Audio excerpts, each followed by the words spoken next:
My alien invasion story. I have problems with my memory, particularly names and faces.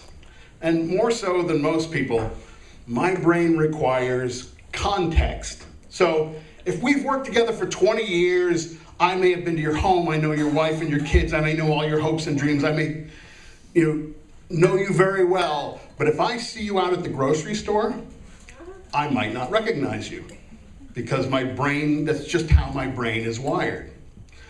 And it's gotten me into trouble at work because I'm a video producer. We meet a lot of people.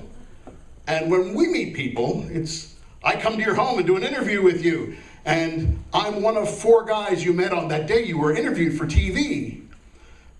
But I do 500 of those a year, and you're one of 500. So often as people recognize me, and I'm like, how are you? How you been? It's gotten me into trouble, and I'm going to tell you 2 very quick stories about how. I got a phone call from a producer, this was back when I was doing sound, who wanted to do a profile of a teacher who had just won this huge grant she had been developing this curriculum that showed a lot of promise in helping people with autism.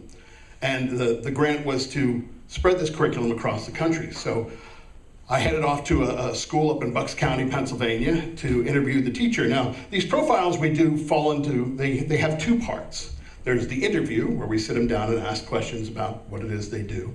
And there's what we call the B-roll. And the B-roll is us shooting them doing what they do, in this case, teaching kids. So for the B-roll, I usually like to hide a wireless mic on the person so we can still hear what they're saying. And the producer takes me down to introduce me to the teacher.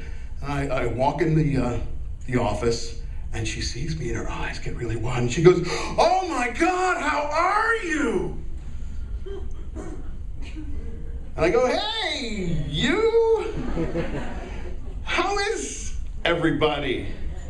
She gives me this big hug, and the producer's no help. He goes, "So how do you 2 know each other?" I've had to develop some coping mechanisms over the years, so I make a joke. I go, "Oh, we know each other since the late 50s. And I get on and get out of here." Now, to hide this wireless mic, I have to tape it to her bra strap. Now, I have this speech I do that's supposed to be designed to make people feel better about the fact I'm going to put my hands up their shirt. So I go into my little speech, and she goes, "Ha! It's not like you haven't seen it all before," and pulls up her shirt. Now I'm scared. Not only do I not know who she is, I don't know who she thinks I am.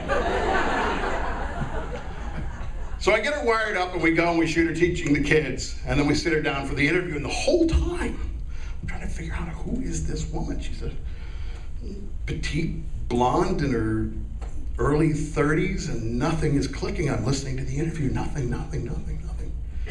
We get finished, and I go to take the microphone off her, and she gives me this big hug and whispers in my ear, "Thank you for not saying anything to anyone."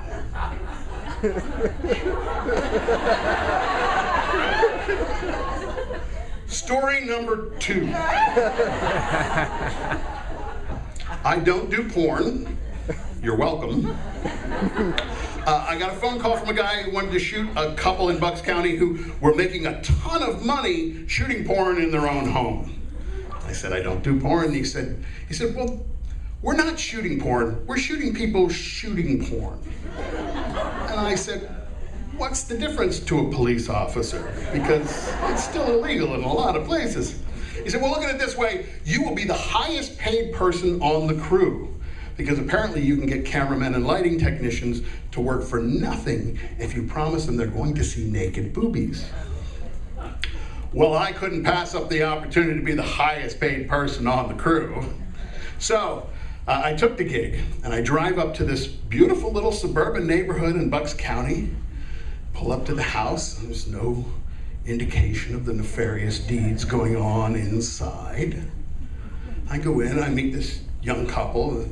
She's a petite blonde in her late 20s, and he's a tall, skinny, red-headed guy, and we're gonna do the profile. So first we're gonna shoot the B-roll.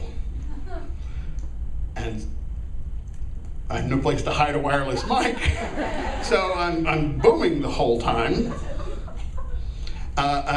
And we shoot them making sweet, sweet love in their living room. And we take a break, and she offers to make us lunch. Naked. So I spend lunch desperately trying to maintain eye contact and trying to work in a William S. Burroughs joke. No, okay. I wanted to see if there was any literature people here tonight. And we have lunch and we sit him down for the interview. And the director talks to the husband and says, so what do you do? And he says, I used to be an engineer, but we're making so much money at this. I quit my job. I maintain the website. I do the editing. And we have our benefits through my wife's job. And he goes, where do you work? And she says, you mind if I don't say? And he goes, well, just tell us which field you're in. And she says, I'm a teacher.